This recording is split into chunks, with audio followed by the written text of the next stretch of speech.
don't know what that religion is called, but definitely some kind of a religion was there, and we were on that. And in that, there were many superstitions that our forefathers believed in.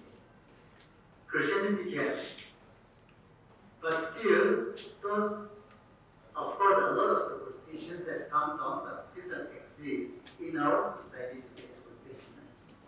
Malaysia, not there was anyone Tela baba mama kanki berapa itu itu tela pada. Church come berapa, tiga come berapa tela pada itu itu. All these are just assumptions and superstitions that exist in our Naga context even today. Other misconceptions, as I said, time by limane, amriamba time limane, would do them.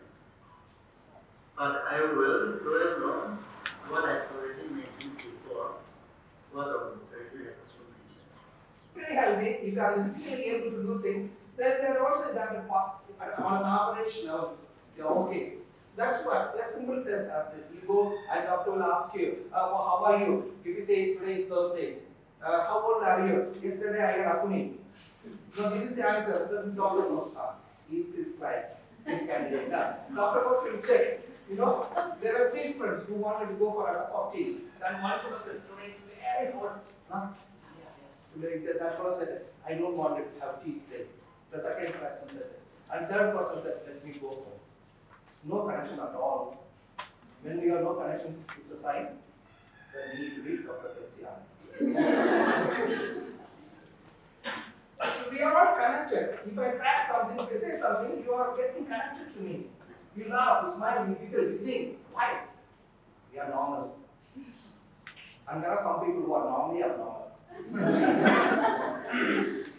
Moderator for the program is Ali, Reverend Dr. Supatencio, for the invitation.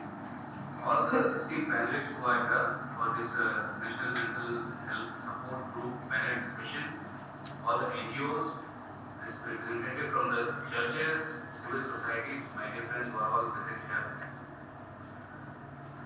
You know, mental health is such an important aspect which has become of our society.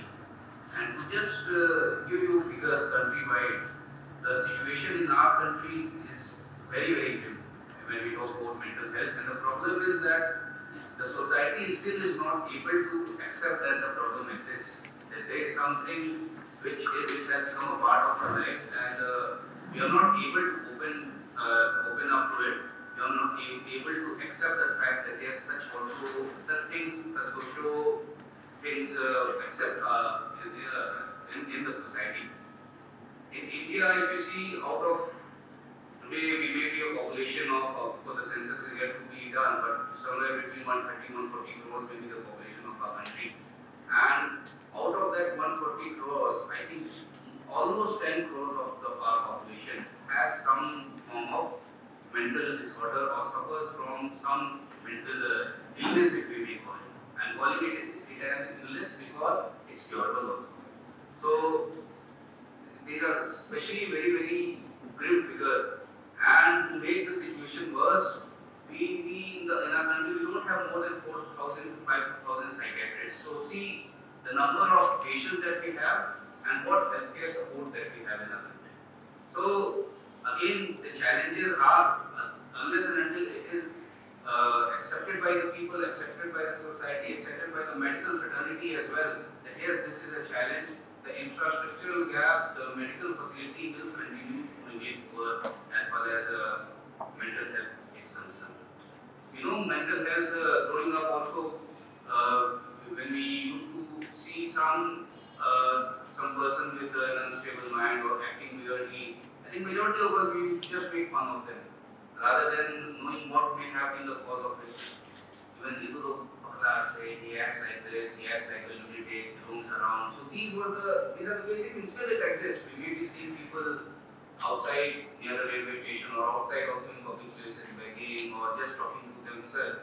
So maybe they have reached such a situation of that prolonged illness that it's difficult to treat them now, but had they been engage in a medical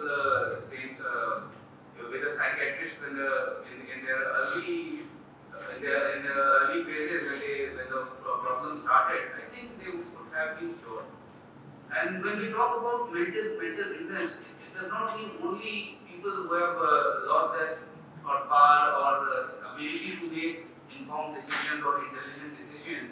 Even a normal person like me or you, we can be suffer. We may be suffering from mental illness because mental illness now is in our daily course of activities also we suffer from so much pressure. Work pressure is there, financial pressure is there, relationship stress is there, and in schools for students, the career performance in the examination is all, if it's not checked properly or if we are not counseled properly, it may have very devastating effects on our health and on our mental ability, leading to long-term depression, schizophrenia, and blood pressure, and the ill effects of it are countless.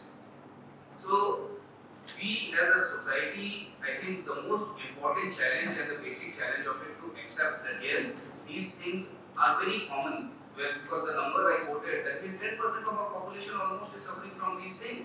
And it may be, it's not that it's a permanent feature. Maybe as individuals also, we may be having, so this month is quite good, we are having a good time, professionally also we are doing quite okay. But maybe the coming month may be full of lot of stress.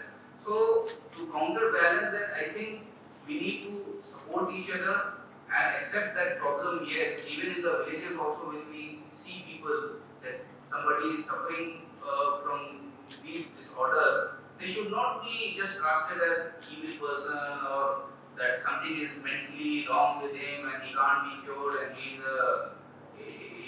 sitting with him also is a blasphemy. I think these social issues should be, I think, slowly and steadily should be done away from our society. People should in fact go and counsel them. Yes, there are psychiatrists, there are mental health institutions in the state. I know our state, there is a lot to be done under the Mental Health Care Act also.